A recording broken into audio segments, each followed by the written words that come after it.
Buen día, profesor, buen día, profesor. Buen día, siéntese, muchacho. Profesor, para ver los temas pendientes, y aquí le traigo, profesor, tres huevitos de gallina que le mandó mi abuelita, profesor. Bueno, póngalo ahí. Dígame que me mande mejor los 1.000 pesitos, hombre, porque usted todo el día va a estar comiendo bollo de yuca y huevo de gallina. Bueno, lo importante es que no confundan que estoy obligado por algún motivo a una corriente ideológica o política o deportiva y que tenemos la verdad y somos los dueños de la verdad absoluta. Porque cuando se está en literofilosofía y se está con el profesor Robinson Ferreira, usted está ante alguien que le está entregando unos conocimientos que ya vienen y que andan por la cultura universal desde los comienzos de la historia de la humanidad hasta el desarrollo progresivo de los sistemas económicos y de sus superestructuras de partido. Profesores, por eso es que usted no iba a hablar de los misterios del capitalismo y de los misterios del socialismo. Profesor, sí que vamos a entregar eso, pero yo ahora quiero hablarle de que hay muchas veces que los hombres están solos.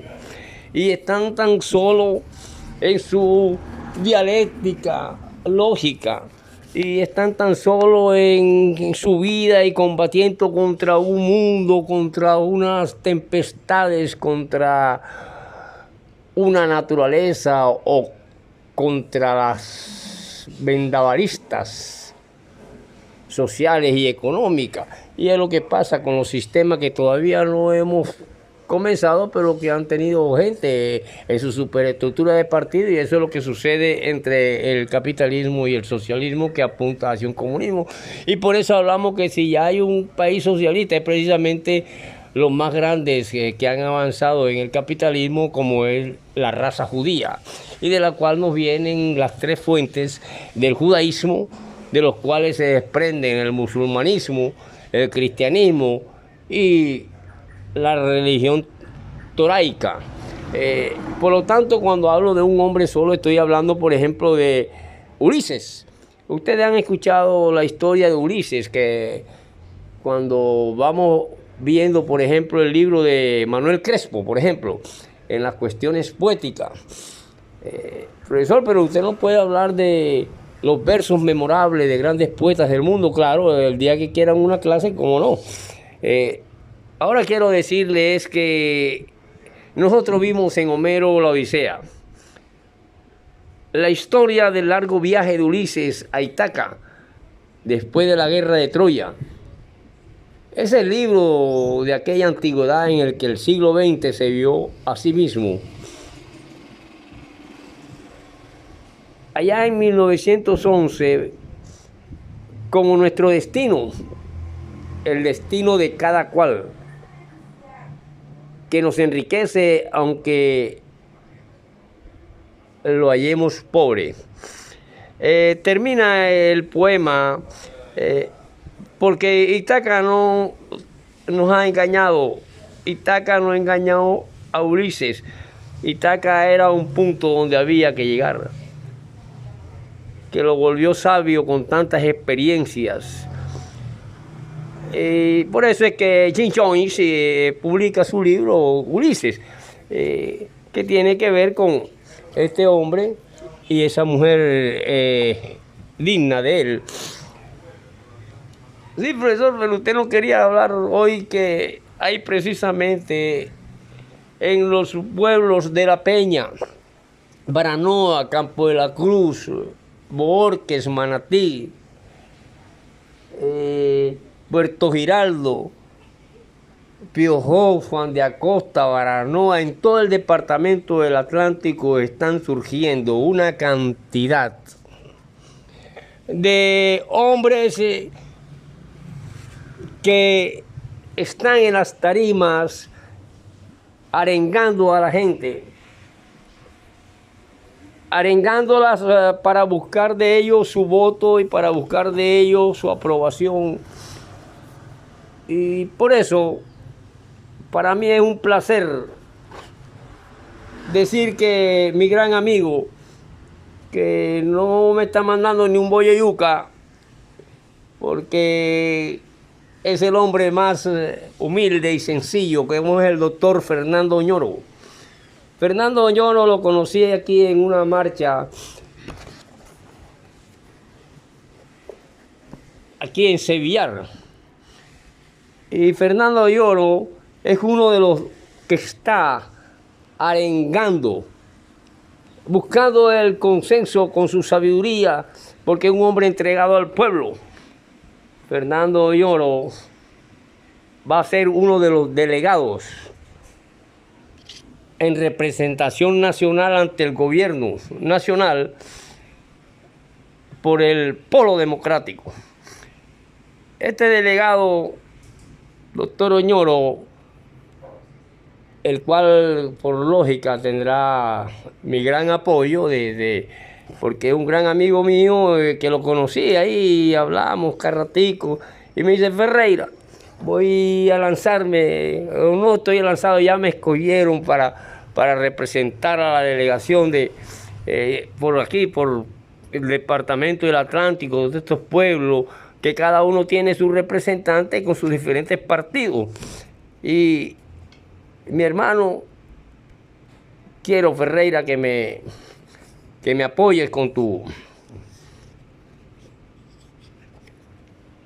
voto. Hombre, cómo no, doctor Oñoro.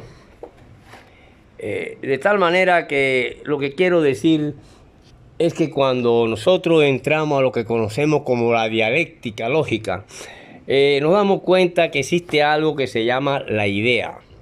Y cuando analizamos la idea podemos entender lo que es el capital y lo que es el socialismo. Ahora mismo la humanidad está apuntando como bisagra al socialismo comunista de Israel. Ya tiene las principales fuentes y bases, que lo vimos ahora hace poco, que es el nacionalsocialismo judío.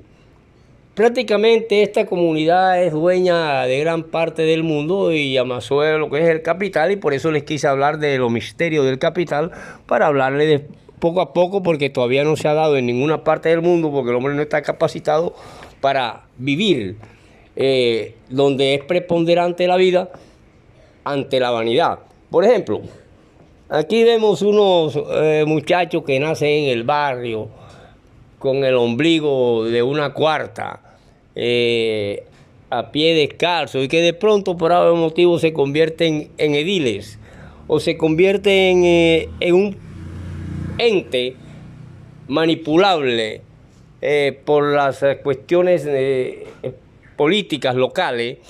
En el caso de Barranquilla, por ejemplo, vemos que de estos muchachos todos quieren imitar a Alex Char.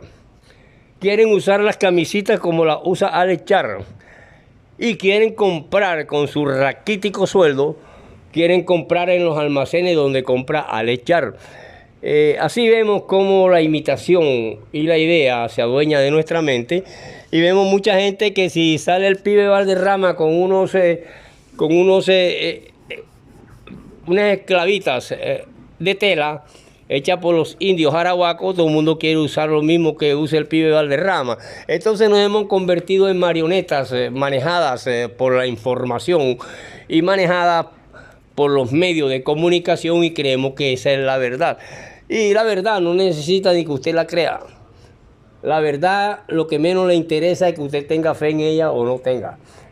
Porque lo único que se esfuerza para que sea creído es la mentira. Por lo tanto, voy a hablarle de los misterios de la clase anterior. Sí, profesor, de la clase anterior del Capital. Y mucho gusto con ese profesor Fernando Oñoro, amigo suyo, el doctor Oñoro, porque es un hombre que nos va a representar bien como delegado nacional ante el gobierno. Por lo tanto, profesor, así nos podemos introducir a la lógica dialéctica, que fue lo que usted nos prometió, y que nos diga algo acerca de los misterios del capital.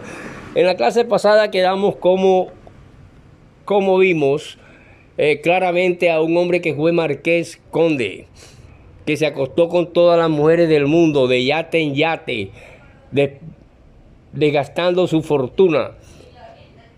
Pero ese hombre Walter, que termina poniéndose en cuatro, termina en el homosexualismo masculino.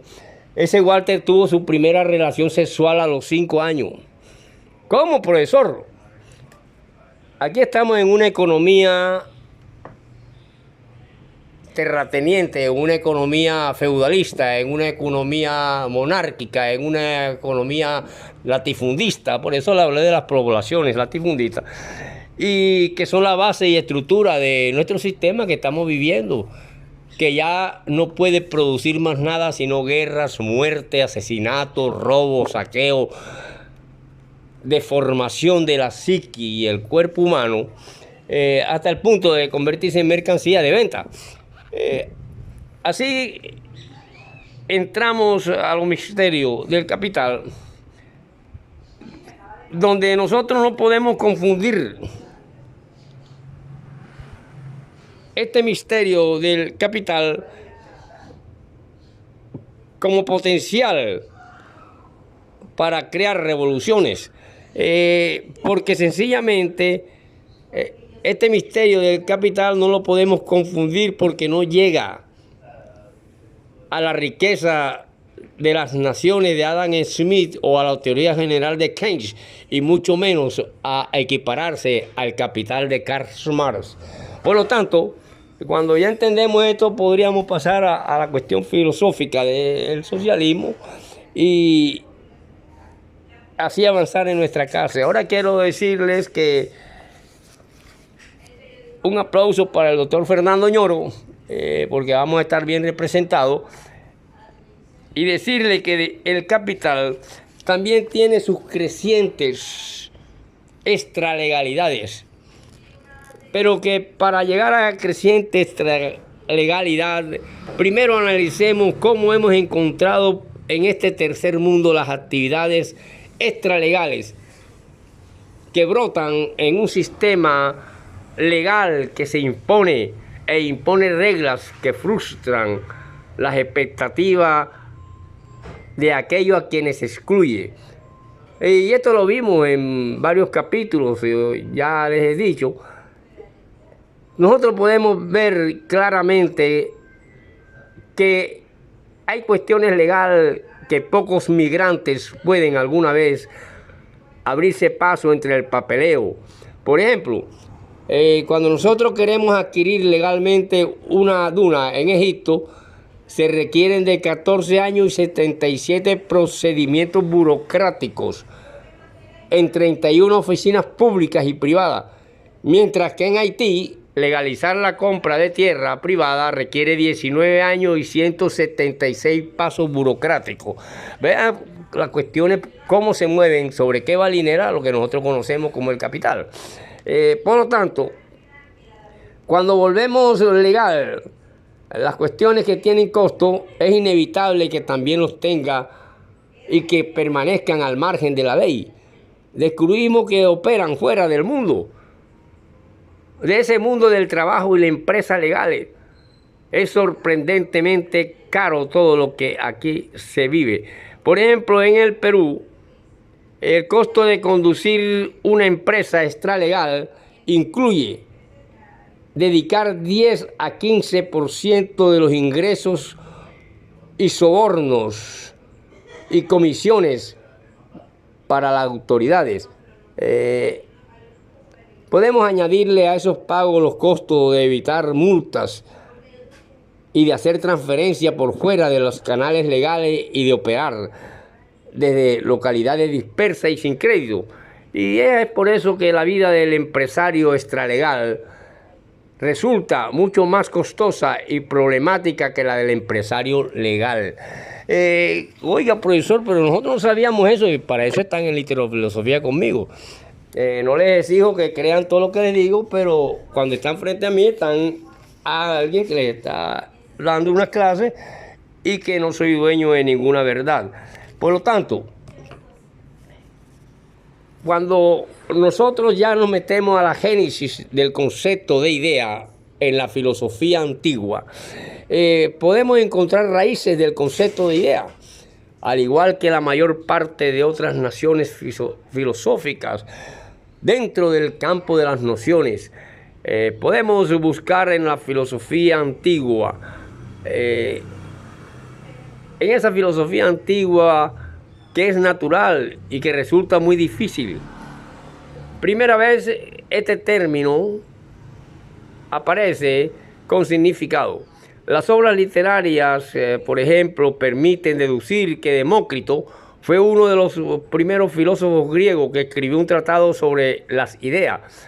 Para Demócrito, las ideas eran átomos. En la realidad, sin embargo, se trata siempre de formas indivisas, porque los átomos no tienen división en cuanto a simple cuestión, aunque él dentro tiene otras estructuras. Átomos o ideas en otra versión, así las llama, y a excepción de ello no hay ninguna otra cosa. En el caso dado por idea se sobreentiende la forma, el cuerpo más pequeño. Por eso es que cuando este Demócrito, que no podemos confundir con Demóstenes, que tiene que ver con la democracia, identifique los átomos con las ideas. Por ejemplo, átomos e ideas en aquellas formas indivisas, demuestra que dicho concepto tenía para él un contenido puramente ontológico o tratado del ser. Vamos a dejarla ahí, queridos estudiantes, para que se vayan preparando para entrar a los misterios de la bisagra, según su profesor en literofilosofía, de que estoy percibiendo que el mundo no se puede terminar ahora porque quedó presidente fulano de tal, o quedó el otro, porque hubo tal guerra, pero sencillamente porque la economía va hacia otros lares, y la vida, y es principal la vida ante cualquier cuestión material. Así lo entiende mucho, y por eso es que usted, profesor, no puede estar comprando en los almacenes donde compra Lechardi, donde compra Sarmiento, el dueño de los bancos de Colombia. Pues sencillamente porque llegó a ir, profesor, es que ni que llega presidente. Por lo tanto, Fernando Oñoro, delegado, arengando en los pueblos cercanos, corregimientos, veredas y municipios, haciendo ya su campaña y poniéndose al servicio del pueblo como vocero delegado ante el gobierno nacional. Un aplauso para Fernando Oñoro, y entraremos próximamente a Ulises, hombre solo y la lógica dialéctica. Nos vemos.